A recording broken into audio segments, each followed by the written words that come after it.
नमस्कार. महाराष्ट्रातील विविध क्षेत्रातील बातम्या झटपट आपल्या मोबाईलवर पाहण्यासाठी लगेचच सबस्क्राईब करा राष्ट्रशक्ती लाईव्ह न्यूज आणि सोबत बेल आयकॉन प्रेस करायला विसरू नका. नमस्कार, मी गणेश माळी, एक इंजिनियर आहे, MBA केलेला आहे व मी आता वकिली करत आहे व त्यासोबत मी सांगोल्याचा युवक काँग्रेस अध्यक्ष आहे व जिल्हा प्रवक्ता आहे सोलापूरचा. मी आज तुमच्या समोर जे बोलायला उठलोय किंवा आज जे बोलायचं धाडस करतोय ते मला माझ्या बाबासाहेबांनी संविधान दिलं, त्या संविधानाच्या माध्यमातून मला आरक्षण मिळालं आणि मला आरक्षण मिळून मी शिक्षण घेऊ शकलो आणि शिक्षण घेतलं म्हणून मी आज तुमच्या समोर बोलायला उभा आहे. खर तर जो कार GR निघाला हैदराबाद गॅजेट, त्या गॅजेट मध्ये जी तरतूद केलेली आहे की 1881 ते 1921 या दरम्यान जे मराठा कुणबी व जे मराठा आहेत त्यांच्या 1,30,000 नोंदी आहेत असं त्या गॅजेट मध्ये म्हटलेलं आहे.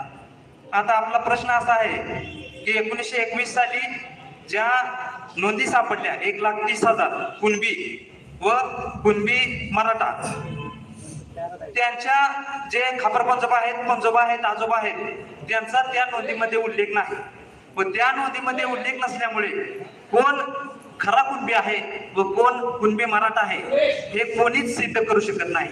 म्हणून ज्या नोंदी आहेत त्या नोंदी मोगम आहेत व आपल्या ओबीसी समाजावर अन्याय होतोय हे मला या माध्यमातून सांगायचं आहे.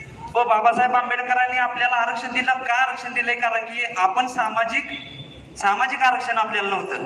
मराठा समाज म्हणतोय की शैक्षणिक आरक्षण आम्हाला पाहिजे, आमची मुलं शिकत नाहीत, मेरिट मध्ये असून पण त्याला नोकरी मिळत नाहीत, म्हणून आम्हाला शैक्षणिक आरक्षण पाहिजे. तर सरकारने 2019 साली EWS मधून त्यांना शैक्षणिक आरक्षण 10% दिलं गेलेलं आहे. त्याच्यामधून 10% मधून 8.5% हा संपूर्ण समाज त्यांचं आरक्षण घेतोय. तर मला सांगायचं एकच गोष्ट आहे की आपला समाज सामाजिक दृष्ट्या मागास काय आहे की आपला आई बाप त्यांना काही शेती नव्हती किंवा जो इतर समाज आहे धनगर समाज त्यांना शेती नव्हती म्हणून आपण मेंढर चरवतो की आपला पारंपरिक व्यवसाय करतो. मग पारंपरिक व्यवसाय करत असताना आपल्याला शेती नव्हती, आपल्या आई वडिलांनी कष्टाने शेती मिळवली व आता यांचा एकच गाठा आहे की राजकीय आरक्षण मिळू नये व शैक्षणिक दृष्ट्या त्यांना आरक्षण मिळालं आहे, राजकीय दृष्ट्या आरक्षण मिळू नये म्हणून त्यांनी हा सगळा घाट घातलेला आहे. आता जवळपास पाहायला गेलं तर एक उदाहरण सांगतो. मागील 1 वर्षाखाली मी मुंबईला गेलो होतो. आपल्या समाजातील एकाचं किडनी ट्रान्सप्लांटचं ऑपरेशन होतं. मग त्यासाठी त्यांना 2 लाख रुपये शासनाकडून इथे तरतूद व्हावी म्हणून आम्ही मुंबईला गेलो होतो. पण त्या संदर्भात गोपीचंद पडळकर साहेब आम्हाला तिथे भेटले. गोपीचंद पडळकर साहेब भेटलेले असताना त्यांना म्हटलं, साहेब हे माझ्या समाजाचं काम आहे.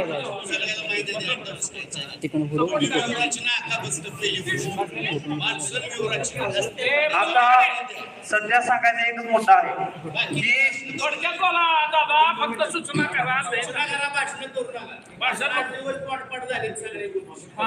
झुंडशाहीच्या पुढे हे सरकार चुकलेलं आहे.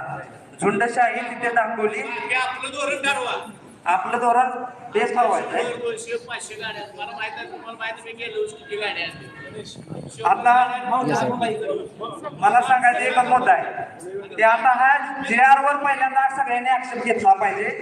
ग्रामपंचायत असेल, तहसील कार्यालय असेल, कलेक्टर असेल, त्या ठिकाणी सर्वांनी ऍक्शन घेतला पाहिजे. प्रत्येकाने एक निवेदन प्रत्येक तहसीलदार असेल मंत्रालयाला ईमेलद्वारे पाठवलं पाहिजे. त्याच्यानंतर प्रत्येकाने आपल्या आपल्या गावात आपल्या ग्रामपंचायत समोर आमच्या ओबीसीच्या हक्काची पायमल्ली होते म्हणून उपोषण धरलं पाहिजे व आपल्याला जे 17% किंवा 27% आरक्षण आहे ते 27% आरक्षण न मिळता आम्हाला 54% आरक्षण पाहिजे.